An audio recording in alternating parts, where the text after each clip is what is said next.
The Texas Comptroller's Office has begun to receive bids from private contractors interested in building the country's first state gold storage facility, the Texas Bullion Depository, TBD.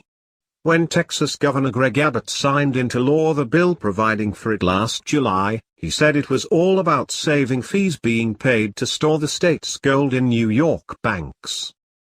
Today, July 15, 2015, I signed HB 483 to provide a secure facility for the state of Texas, state agencies and Texas citizens to store gold bullion and other precious metals. With the passage of this bill, the Texas Bullion Depository will become the first state-level facility of its kind in the nation, increasing the security and stability of our gold reserves and keeping taxpayer funds from leaving Texas to pay for fees to store gold in facilities outside our state. State Senator Lois Kolkast, who sponsored the original bill, told a local radio station that it was all about saving those storage fees. We have a number of state agencies which have invested in gold and we have to pay for those storage fees. We would like to bring that gold back to Texas. Once the facility is completed by the end of the year, the state will demand repatriation of nearly $1 billion in gold and other precious metals presently stored in New York City. What got the 10th Amendment Center excited was the inclusion of language in the bill that Texas citizens can also use the facility to store their own private holdings if they care to.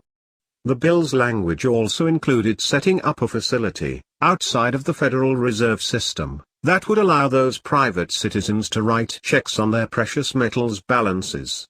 Finally, the language precluded the TBD from loaning any of those reserves out to others. In other words, it eliminated any chance or opportunity for the facility to engage in fractional reserve banking. 10th Amendment Center's Michael Bolden called the law an important first step towards gold and silver as commonly used legal tender in the state.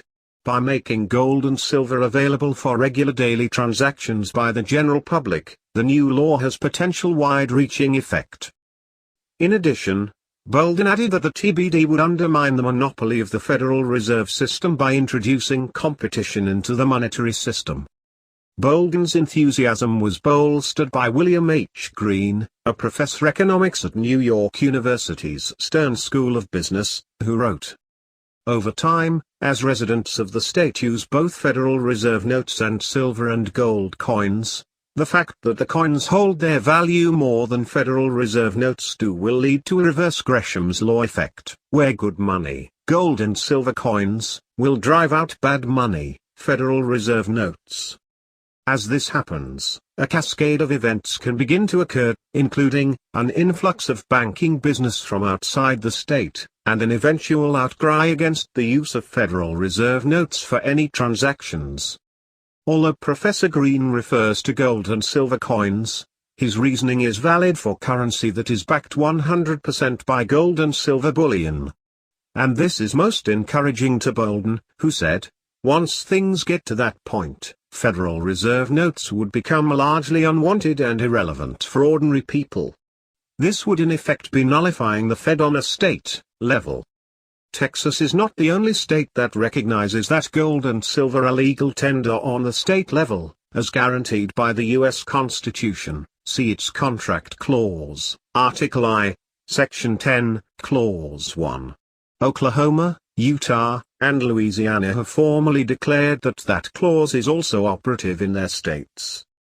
Following Texas' example, Tennessee passed a resolution in April setting the stage for a bullion storage facility there as well.